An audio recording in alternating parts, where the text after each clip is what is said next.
Baik ayah bunda, hari ini kita lanjut lagi materinya dengan praktek vokal. Baik, di dalam vokal itu ada dua, suara tokoh dan juga suara instrumen.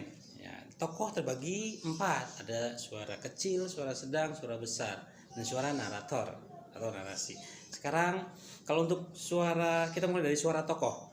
Suara tokoh dimulai dari suara narasi atau narator, penghubung dari satu cerita ke cerita lain, dari satu alur ke alur berikutnya.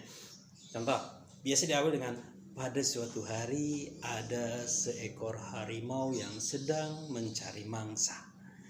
Suara tokoh, suara narator.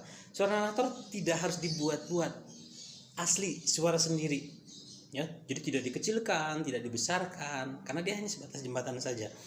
Suara berikutnya adalah suara kecil. Nah, suara kecil ini biasa digunakan untuk tokoh yang memang berbadan kecil, tokoh anak kecil, hewan yang sifatnya kecil atau bentuknya kecil. Ya, contoh seperti ini untuk tokoh anak kecil. Wah, aku kok tidak dibangunkan. Ya sudah deh, nggak apa-apa. Tapi lain kali aku dibangunkan ya, biar aku bisa sholat subuh berjamaah. Nah, itu seperti itu. Terus kalau untuk hewan, contohnya mungkin semut, kucing, terus kelinci. Nah, itu suaranya dengan suara kecil. Bagaimana cara mengeluarkan suara kecil? Mudah sekali ya. Jadi suara itu suaranya ada di dalam sini, di pangkal tenggorokan. Hanya hembusan angin. Wah, senang. Wah, alhamdulillah. Ya kalau kita mungkin sering mengucapkan suara-suara cempreng gitu ya. Nah itu suara kecil. Yang kedua adalah suara sedang. Suara sedang itu dia pangkal tenggorokannya agak digencet sehingga keluarnya itu sedang, atau bibir agak dipipihkan. Atau kalau kita ingin mengeluarkan suara rumusnya adalah dari suara e. Wah, di sini banyak orang. Aku nggak mau main-main di sini. Aku takut nanti kalau aku diculik gimana. Nah itu suara e. Suara SpongeBob mungkin ya. Nah seperti itu suara sedang. Nah suara sedang itu untuk siapa gitu kan. Nah jika ada tokoh kecil perempuan, maka tokoh berikutnya adalah harus laki-laki. Jika dia sebaya, maka si laki-laki ini harus menggunakan suara sedang. Dalam satu cerita tidak boleh menggunakan dua tokoh dengan suara yang sama, harus dibedakan. Atau hewan-hewan yang bentuknya agak sedang kayak kuda, zebra, jerapah, ya singa nggak mungkin suara yang sedang karena singa nanti masuknya ke ranah suara besar. Nah itu suara sedang. Yang berikutnya adalah suara besar. Suara besar terbagi dua. Ada suara besar bulat dan suara besar kasar. Suara besar bulat itu contohnya untuk suara gajah, hewan, atau suara orang yang bertubuh besar, gendut. Nah gini, oi ngapain kalian main di sana? Cepat kembali. Nah itu suara.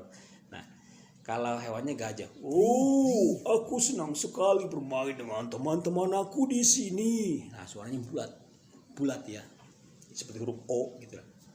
Nah kalau suara besar kasar itu biasanya agak diserakkan suaranya.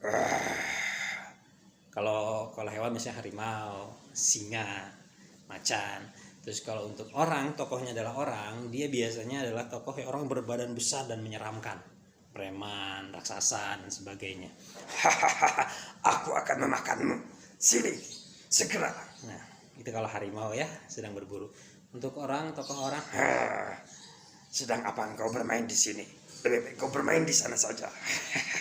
Nah, untuk tokoh kasar di dalam dongeng, jika dia memerankan tokoh sebagai seorang penjahat, maka ya ini sebagai catatan, tokoh boleh menyeramkan, tokoh boleh menakutkan, tapi raut wajah itu tidak boleh menakutkan. Cuman sedang apa kau di sini? Aku itu nggak boleh. Kenapa? Anak-anak akan takut. Tapi tetap justru raut wajah ini harus lucu. Sedang apa kau di sini? Ini agak sulitnya di dongeng, tapi kita pasti bisa. Oke. Nah, yang berikutnya adalah suara instrumen. Suara instrumen ini adalah terbagi dua, instrumen yang berdasarkan yang sumber suaranya dari mulut kita sendiri, dan yang kedua adalah instrumen yang sumber suaranya adalah dari media elektronik. Contoh dari musik dari laptop, handphone, atau bawa gitar dan sebagainya, itu instrumen. Itu tidak perlu dipelajari lah, teman-teman bisa, ayah bunda bisa mempelajari. Nah, kalau menggunakan mulut, ya ini contoh beberapa instrumen yang sering saya gunakan. Contoh ayam berkokok.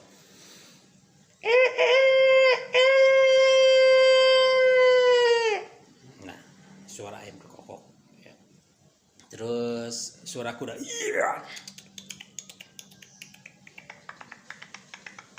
Ya, suara kuda. Suara helikopter.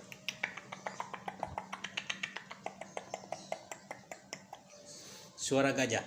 Wah, wah, wah.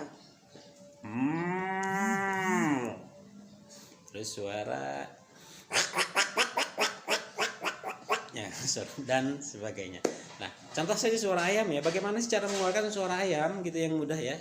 Jangan kukuruyuk. Bisa. Itu sangat bisa. Itu nggak jadi masalah. Saya itu nggak bisa instrumen suara ayam yang pakai suara kukuruyuk, nggak masalah ya. Tapi kalau mau bisa seperti ini, jadi lidah didorong ke atas, ke pangkal, ke langit-langit, tiupkan. Nah, jadi suara kokok ayam dengan suara serigala itu hampir sama produksinya. Kenapa harus seperti ini? Biar bentuk yang keluar itu bulat, tidak pecah ya. Jadi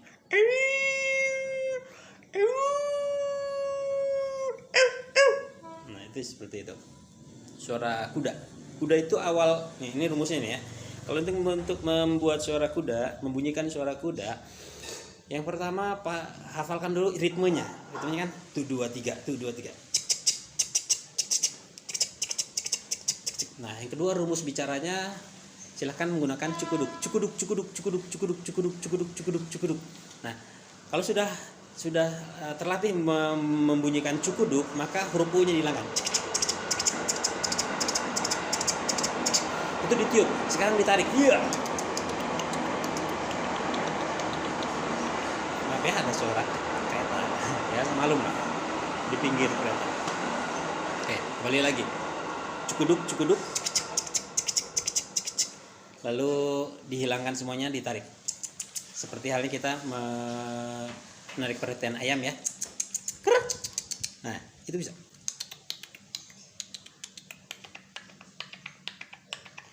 Oke, itu saja. Silakan berlatih ya. Sampai berjumpa, atau saya tunggu prakteknya.